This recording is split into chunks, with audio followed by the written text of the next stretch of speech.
La Tunisie, votre destination tourisme. RRTC. Salut tout le monde, oui, c'est bien moi, Mehdi Al-Qantawi. Chers auditeurs, chères auditrices, j'espère que vous avez la pêche aujourd'hui et ce malgré le temps qu'il fait. C'est l'été. Il est très exactement 13h03 sur le plateau d'RTCI. Alors où que vous soyez, je suis très heureux de vous retrouver en ce samedi 27 juillet 2024 avec Destination Tourisme, notre rendez-vous hebdomadaire. Je remercie l'équipe qui m'accompagne aujourd'hui, à savoir Kaysar Bouzriba pour sa précieuse collaboration technique et Sofiane Benjima côté réalisation web.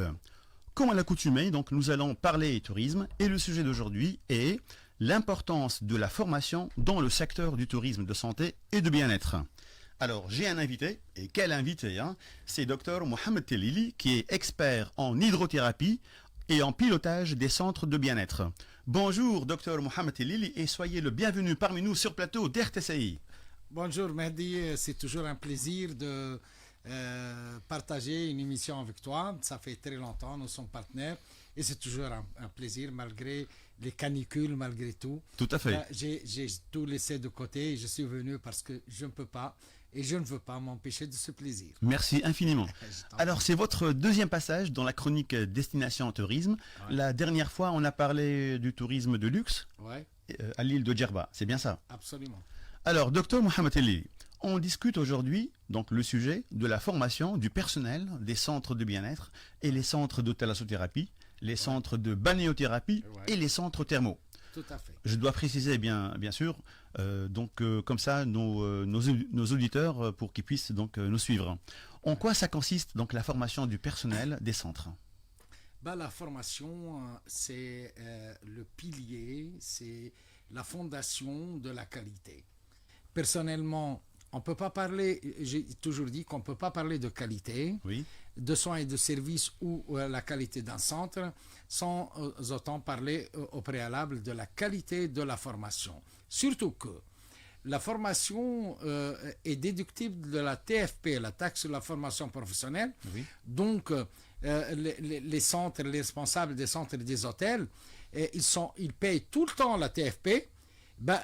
Autant en profiter pour améliorer la qualité de soins et de services pour le personnel. Du moment que c'est gratuit en plus, même si ça dépasse la TFP, il y a d'autres possibilités pour ne rien payer. L'État donne gratuitement, accorde gratuitement la formation à tout le monde. Autant en profiter. Très bien. Donc, et malheureusement, il y a beaucoup de centres, beaucoup d'hôtels qui sont un peu réticents pour la formation.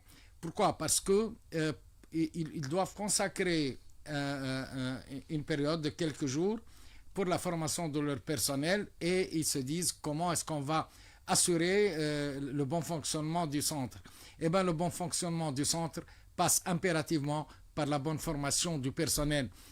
Quitte à ce que la faire même en dehors des heures de travail, mais il faut absolument en profiter. Mais malgré ça, il y a une autre catégorie de... Vous anticipez un peu mes questions, docteur Tellili. Ah, d'accord. D'accord, donc... Mais c'est bien, vous êtes en train de lire dans mes pensées. Absolument, ça fait une vingtaine d'années. Qu'on se connaît, oui. Un quart de siècle. Oui. Alors, dans quelle mesure la formation est considérée si importante quand on parle donc de tourisme de santé et du bien-être? Premièrement, les gens font des investissements incroyables, extrêmement chers, des milliards et des milliards dans l'infrastructure, dans tout ce qui est esthétique, dans les appareils, matériels, produits, etc., etc. Oui. Mais ils ne font pas autant pour le personnel. Ils n'accordent pas d'importance. Jamais de la vie. Parce que la beauté d'un centre, ce n'est qu'un produit d'appel qui réveille la curiosité des gens pour venir, les curistes pour découvrir le centre. Pour découvrir donc le centre, Oui. C'est une construction en fin de compte. Tout à fait. C'est des matériaux. Absolument. Mais ce qui va fidéliser les curistes, c'est uniquement la qualité de soins de service qui ne peut être assurée que par la bonne formation. Du personnel. Du personnel, absolument. Donc, autant investir, je leur dis, investissez le 1/100 du projet pour la formation. Mais heureusement, il y a des gens qui sont conscients, qui sont très conscients. Et par la même occasion, je salue un des investisseurs que je respecte énormément, c'est un ami, c'est un camarade de classe. On était tous les deux au même lycée et on s'est retrouvés, ça fait peu de temps. La première, pour un projet colossal. Comment il s'appelle? Il s'appelle Fraj Matour. Oui, qu'on salue. Qu'on salue et toute son équipe. C'est un grand professionnel, je lui dis, je ne suis pas vraiment déçu parce que tu as toujours été performant et maintenant je retrouve quelqu'un de plus performant. La première question qu'il m'a posée pour son projet colossal de tourisme de luxe, c'est un projet extraordinaire à Scanes, Monastir. Oui, oui, mais qu'on ne va pas citer. Hein. Prochainement, peut-être, si l'émission sera sponsorisée. Non, mais ça fait un quart de siècle que je suis sur l'antenne, donc je sais très bien. Même si je commettrais cette erreur, je le ferai payer le sponsoring, ne t'en fais pas. Très bien. Donc, la première question qu'il m'a posée, il m'a posé 3 questions. Oui. La première, il m'a demandé, dis-moi combien il faut de temps pour la formation d'un excellent personnel. Voilà, c'est notre sujet d'ailleurs, oui. C'est extraordinaire. Je lui dis, mais tu as tout laissé de côté. Il a tout compris, oui. Et il m'a dit, pour moi, la qualité passe impérativement par la formation. D'accord. Ça m'a impressionné. Deuxièmement, il m'a dit que tout le projet sera très écologique. Donc, ça m'a rassuré. Troisièmement, et il m'a dit que j'ai toujours été dans le domaine de la préservation du patrimoine national et je tiens absolument à préserver le patrimoine national parce que la région, le palais, c'est un patrimoine national. Il m'a cité, il a fait la préservation, la rénovation aussi bien de la mosquée Aqba ibn Nefa, du musée de Carthage, du musée de Bardo, de beaucoup d'édifices extraordinaires. Et il m'a dit, ce site-là, il est très cher pour les Tunisiens, c'est une grande mémoire. D'accord. Et en plus, c'est très important pour les régions de Monastir. Donc il m'a dit, non seulement je vais préserver le patrimoine, je ne vais pas y toucher, mais je vais le rénover tout en gardant sa structure. Il n'y aura aucune démolition. Au contraire, je vais mettre en valeur cet édifice et ça sera une première en Afrique de faire un projet de tourisme de luxe au large de la mer. Donc il m'a dit, le terrain du palais, on ne va pas y toucher, on va le rénover, on va le préserver. Okay. Et tout le projet, on a fait ensemble de telle sorte que tout le projet soit dans la mer. Alors, on le recevra parmi nous prochainement. Absolument. Pour qu'il nous en parle. Hein. Absolument. Très bien. Alors, on peut poursuivre. Est-ce que nous visons la qualité de service, donc la satisfaction des clients? On sait très bien qu'un client satisfait, c'est un client qui revient. Absolument. On sait très bien qu'un curiste satisfait va recommander donc 6 curistes à fréquenter les centres de bien-être en Tunisie. Alors qu'un curiste insatisfait va recommander 36 curistes, potentiellement parlant, à ne pas fréquenter nos centres de bien-être. Minimum 30. Voilà. Donc, qu'est-ce qu'on doit faire alors? Parce que maintenant, avec les réseaux sociaux, l'information s'étale en tache d'huile très rapidement. Oui. C'est pas comme avant. Absolument, oui. Maintenant, je dirais qu'un curiste déçu, il va faire fuir des milliers de curistes. Voilà. Un curiste satisfait, en même temps, ça va ramener des milliers. Donc, ça vaut le coup d'investir. Parce que dans la formation, il y a plusieurs volets. Personnellement, dans la formation, je commence obligatoirement par le premier volet, c'est le professionnalisme. Comment apprendre au personnel le professionnalisme. Il y a aussi les techniques. Les techniques tunisiennes, purement tunisiennes. Je suis contre tout ce qui est tout ce qui est contrefaçon, où les gens viennent pour faire le shiatsu parce que c'est plus proche que le Japon et ça coûte moins cher. Il faut qu'ils viennent en Tunisie pour des soins purement tunisiens qu'ils ne trouvent jamais ailleurs. Et ça, on oblige les gens à venir. Troisièmement, on arrive à fidéliser les curistes par la qualité de soins et de services. On entretient c'est ce qu'il faut d'ailleurs. Hein. C'est la meilleure stratégie de commercialisation. J'ai remarqué qu'il y a des gens qui reviennent toute leur vie régulièrement à certains centres parce que Ils sont bien traités, Tout bien à fait. servis. Oui. Voilà. Et peu importe le luxe, ils oublient le luxe, ils oublient le marbre. Ils ne sont pas oublient- venus pour ça. Ils Non. sont venus pour le service, pour la qualité, Bravo. pour le bien-être. Absolument. Mais le bien-être passe par la formation. La formation commence par l'accueil au téléphone. Oui. Et ça se continue par l'accueil au centre, par l'anticipation, par le sourire. Partout dans le monde, on demande aux réceptionnistes et au personnel un petit sourire. Moi, je leur dis, montrez vos dons de sagesse. Il ne faut pas sourire, il faut rire, mais d'une façon élégante. Parce que le rire, il y a la thérapie du rire Oui. qu'on apprend. Bien sûr. D'accord. Oui, oui. Donc, et j'ai remarqué que dans beaucoup de centres, que ce soit à Zarris ou à Jirba ou à Korba, Il y a certains centres, qui sont... D'ailleurs, le personnel, oui, c'est lui qui maintenant qui est en train d'harceler la direction de l'hôtel pour qu'ils soient formés. refaire d'autres cycles. D'autres formations. Oui, D'accord. il y a des centres dans l'année 2024, Oui. ils sont à leur 3e session de formation. C'est extraordinaire. Et c'est extraordinaire. Ouais. D'ailleurs, les responsables et les propriétaires des hôtels, ils ont remarqué la différence, l'amélioration de la qualité. Après certaines formations. Absolument, absolument. Donc, c'est pas du gâchis, c'est pas de l'argent jeté par la fenêtre. Et ça, c'est un vrai investissement. Ah oui, c'est le meilleur investissement. C'est le meilleur investissement.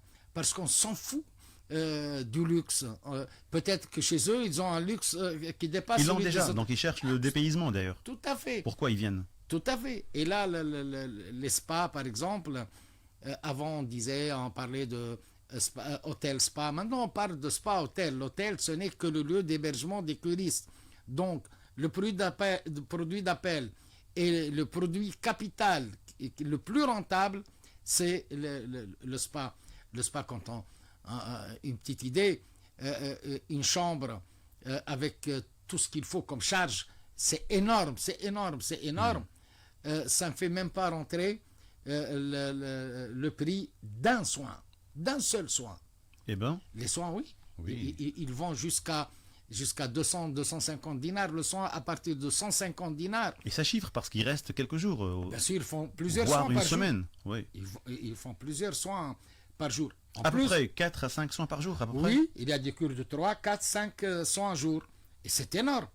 De deux, et il ne faut pas oublier que actuellement, je suis en train d'introduire et de faire la formation, d'apprendre au personnel les soins collectifs.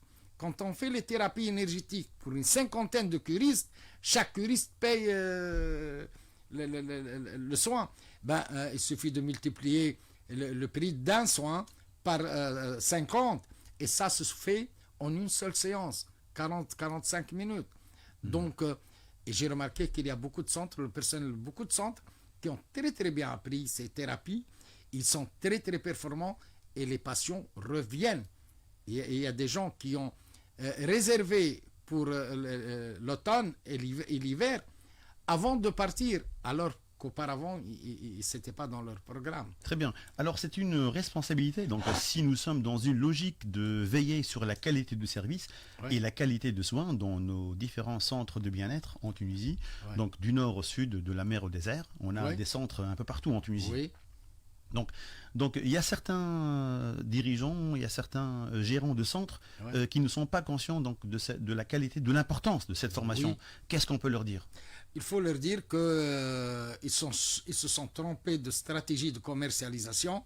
Ils sont à côté de la plaque et ils investissent des budgets colossaux pour la commercialisation alors qu'ils oublient, ils ne profitent pas d'une Donc, commercialisation. ils font de la promotion alors que Ah, le ouais. produit, il n'est Ouais. pas là. Il n'est pas là. Et les gens se sentent arnaqués.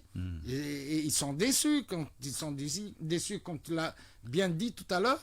Et évidemment, ils vont faire fuir des milliers de curistes. Et ça va toucher non seulement le centre, mais aussi la destination. La destination et même Et là, c'est grave. le tourisme tunisien. Oui, donc c'est pour Parce- ça qu'il faudra véhiculer donc une belle image à Absolument. travers la bonne formation donc du personnel Absolument. un peu partout dans nos différents centres. Tout à fait. D'accord. Actuellement, la majorité des centres, ils me demandent, ils veulent reprendre dès le départ, ils me demandent de faire la formation dans tout ce qui est professionnalisme. Professionnalisme, avant, dans mon école, c'était une matière coefficient 3 Oui. et 3 heures par semaine et pendant 2 ans. Et la note éliminatoire était de 12 et non pas de 8. Et c'est ce qui a fait des gens très performants, Oui. même s'ils changent de créneau. Même il y a beaucoup parmi mes élèves qui ont fait. Il y a des reconversions professionnelles. Oui, et ils m'ont Oui. toujours dit, d'ailleurs, pas plus tard qu'aujourd'hui, et que je salue d'ailleurs, s'appelle Mehdi Ah bon, Bourhani, comment, hein? D'accord. un de mes élèves, Oui. qui a changé de créneau, qui est en France. Oui. Il est venu aujourd'hui dans une voiture extraordinaire, très luxueuse. Il a bien gagné sa vie. hein. Flambant neuve. Très bien. Il est à Paris, installé. Il m'a dit, si j'ai réussi ma carrière en France dans un autre créneau, C'est grâce à la formation. c'est grâce à la formation de professionnalisme et c'est extraordinaire. Donc, pour moi, C'est c'est très important. Alors, étant donné que nous occupons donc une place très importante, à savoir, comme vous le dites toujours, Ouais. docteur Mohamed El Lili, la Tunisie est la première destination au Ouais. monde en thalassothérapie. ouais, Donc, si nous souhaitons continuer à occuper cette place et ne pas la laisser à la France, donc parce que la France, elle est la première en termes de nombre de centres. Ils ont 70 centres à peu près. Nous, on est à 60. Pas loin, oui, mais on est à 60. Oui, mais le nombre de curistes étrangers Oui. qui vont en France est inférieur à celui qui vient en Tunisie. Mais il faut assurer donc la formation, comme vous avez dit, Oui, pour pouvoir continuer à recevoir autant de curistes de Ouais. partout dans le monde. avec tous nos reproches. Oui. Pour la réticence à la formation dans nos centres, eh ben, je veux confirmer et à haute voix que la qualité de soins et de services en Tunisie, Oui. elle dépasse de très loin celle de la France et des autres pays, que ce soit le Moyen-Orient ou les autres pays. Nous avons, j'ai toujours dit à mes élèves, quand ils entendent que les échos des curistes qui disent que vous êtes les meilleurs, je leur dis, non, vous n'êtes pas les meilleurs, nous ne sommes pas les meilleurs, nous sommes les moins mauvais. Donc, D'accord. nous sommes les moins mauvais. Mettez-vous dans la tête Voilà. qu'on peut toujours progresser, qu'on peut toujours On améliorer. travaille encore. Absolument. Oui, Il ne faut pas se vanter de... Non, eux, ils disent que nous sommes les meilleurs. Nous disons que nous sommes les moins mauvais pour toujours progresser. Absolument. Tout à fait. Très bien dit. Alors, la formation concerne également l'établissement des protocoles de soins purement tunisiens. Oui, Comment on peut former donc le personnel d'un centre et le rendre capable d'établir des protocoles de soins? ben, c'est très C'est simple. votre spécialité d'ailleurs. C'est très simple. Oui. Ben, il faut établir un programme complet à la longueur de l'année. Oui. De deux, un programme bien ficelé avec une pédagogie irréprochable. Oui. Et là, on fait des sessions, plusieurs sessions, selon la disponibilité du formateur et la disponibilité du personnel. Et on s'arrange de telle sorte que le programme soit très nickel et très rigoureux. Et déjà, on a commencé ça avec beaucoup de centres et ils sont très très contents et déjà, ils ressentent la différence. Ce sont des centres qui carburent très très bien. Quand je vois les centres qui ont bénéficié l'année dernière de la formation, eh ben, leur arrière-saison s'étale jusqu'à novembre-décembre. Voilà, c'est très bien. D'ailleurs, donc, vous touchez un point important. La promotion de ces protocoles de soins va nous permettre justement donc de recevoir des curistes de l'étranger Ouais. sur toute l'année. Et ainsi, Absolument. nous allons réussir donc à résoudre le problème de la saisonnalité. Absolument. Personnellement, je suis arrivé à couvrir jusqu'à maintenant, avec la formation, les saisons qui s'étalent de mars jusqu'à fin novembre, début décembre. Ah, très bien. Ah oui, oui. Dans certains hôtels que je ne citerai pas, Oui. la saison, c'est toute l'année. La saison, il y avait des hôtels qui fermaient pendant l'hiver, Oui. et ben maintenant, ils ne ferment plus. Parce que Parce que ils sont envahis, ils sont débordés par les curistes. et parce qu'ils ont développé Absolument. donc le tourisme de bien-être à travers la formation de leur personnel. Ouais. Et ils ont fait donc aussi la promotion de ces cures, de ces Tout à soins. fait, Voilà. tout à fait, parce que Vraiment bravo. Pendant l'hiver. Ouais. C'est un exemple à suivre. Hein. D'ailleurs, tu te rappelles, à Indraham, normalement, les stations thermales très chaudes, elles ferment pendant l'été. Oui. Et Oui, en je me rappelle. 2004, Oui. on a ouvert une station thermale avec de l'eau très chaude. Pendant juillet-août, il y avait le surbooking. Oui, je me rappelle. Oui. Mais aussi, il faut dire qu'on a profité aussi donc, du festival de jazz, parce que Oui. donc c'était l'été, mais c'était pas évident hein, Mais de le remplir festival de un jazz centre thermal. thermal En été, oui. Chose qu'on ignore, les centres de thalasso, Oui. normalement la haute saison c'est automne jusqu'à la fin du printemps. Voilà, ça commence au mois d'octobre jusqu'à avril. Fin hein. juin. Juin, d'accord. Ça c'est la saison. Or, on remarque que les centres de thalasso font leur surbooking pendant la haute saison. La haute saison, normalement, on n'a aucun mérite. Les hôtels sont pleins sans aucun mérite parce qu'il y a l'affluence des touristes et non pas des curistes auxquels on propose des cures. L'inverse, en hiver, il y a des curistes auxquels on propose l'hébergement et les autres activités. D'accord. Un hôtel, normalement, il doit travailler 12 mois sur 12. Absolument, oui. Alors, docteur Telili, j'imagine il y a plusieurs décideurs au niveau des centres de bien-être en Tunisie qui reconnaissent vos compétences et votre savoir-faire. Alors, ils font recours à vous pour former le personnel de leur centre. Ouais. Parlez-nous un peu donc des différentes expériences que vous avez vécues. J'ai énormément d'expérience. J'ai fait des formations en Tunisie, même à l'étranger, en visioconférence. L'Algérie est là, on salue Dr Ahmed Belaïter, notre ami. Oui, notre ami en Algérie. Hein. En Algérie. Oui. Et je salue par la même occasion parce que tellement je suis un peu débordé par les sessions de formation que je collabore avec une grande professionnelle, Madame Lamia Zarra Labib. Elle s'occupe de tout. J'espère qu'ils sont à l'écoute. Hein, j'imagine qu'ils sont des fidèles à FPCI. Hein. Obligatoirement. Oui, oui. Et là, je ne m'occupe de rien du tout. Je la remercie infiniment parce que mon billet d'avion, il est pris, tout est pris, la voiture, le chauffeur, etc., l'hébergement. Je n'ai aucun souci, je ne me consacre que pour la formation. En Tunisie, j'ai fait de la formation partout du nord au sud, oui. En passant par le centre, par Korba surtout. À Korba, c'est à la longueur de l'année la formation. Et je salue son propriétaire, M. Zohair Bouzid, donc je ne citerai pas l'hôtel, oui. mais non seulement il libère le personnel, oui. mais il consacre un microbus tous les jours qui ramène ces thérapeutes à mon bureau à Tunis et le chauffeur, la voiture est réquisitionnée toute une journée. D'accord, mais la formation elle se fait à l'hôtel aussi. Elle se fait à l'hôtel, oui. mais parfois quand je ne peux pas me déplacer à l'hôtel et il me consacre, même le chauffeur pour me ramener de l'hôtel à la maison, etc., etc. Et il fait un investissement colossal.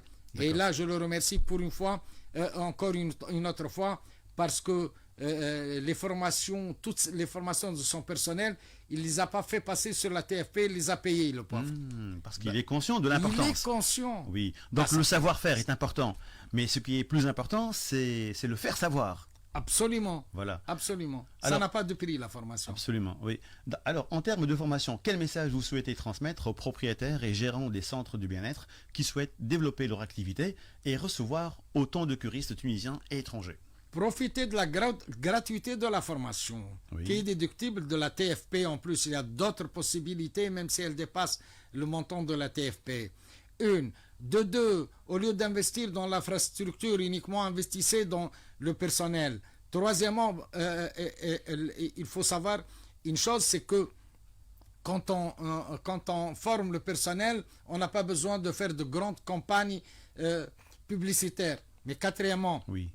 ça ne suffit pas que de former le personnel, il faut consacrer au personnel la dignité, le confort, oui. parce que les gens qui vivent dans la misère ne peuvent en aucun cas prodiguer le confort et le bien-être aux curistes. Donc investissez dans les conditions des thérapeutes, leur hébergement, la nourriture, etc. Et au lieu d'opter pour les congés sans solde pendant la basse saison, vous n'aurez plus de basse saison. un manager de spa ou d'hôtel qui a une basse saison, c'est la preuve irréfutable qu'il n'est pas professionnel. Il a intérêt à ce qu'il participe, lui, aux sessions de professionnalisme pour qu'il apprenne le professionnalisme. Absolument. Très bien dit, docteur Telili. Très bien. Donc, notre rendez-vous d'aujourd'hui touche à sa fin. Merci, docteur Mohamed Telili, d'avoir accepté notre invitation et pour ce bel échange que j'ai eu vraiment le plaisir de le partager avec mes chers auditeurs et mes chères auditrices. Je rappelle ceux qui viennent de nous rejoindre. Notre invité d'aujourd'hui était donc docteur Mohamed Telili, qui est expert en hydrothérapie et en pilotage des centres de bien-être. Merci pour tous ces éclaircissements par rapport à ce sujet fort intéressant que je rappelle. Donc l'importance de la formation dans le secteur du tourisme, de santé et de bien-être. Un petit clin d'œil pour souhaiter joyeux anniversaire à notre amie Salah. Oui. Mais elle nous suit, hein? Oui, santé, bonheur et réussite. Ça, elle mérite tout le bonheur du monde. Oui, absolument. Ah oui. Donc, je remercie l'équipe qui m'accompagne aujourd'hui, à savoir Kaysar Bouzeliba pour sa précieuse collaboration technique et Sofiane Benjim à côté réalisation web. Et côté micro, c'était là Mehdi Al-Kantawi. Mesdames et messieurs, je vous remercie de nous avoir suivis. Dans l'espoir de vous retrouver samedi prochain et à la même heure, soyez au rendez-vous avec Destination Tourisme. D'ici là, portez-vous bien, amusez-vous bien et surtout, ne cessez pas de nous écouter et restez toujours fidèles à nos ondes d'RTCI. Allez, bye. Destination Tourisme. RTCI.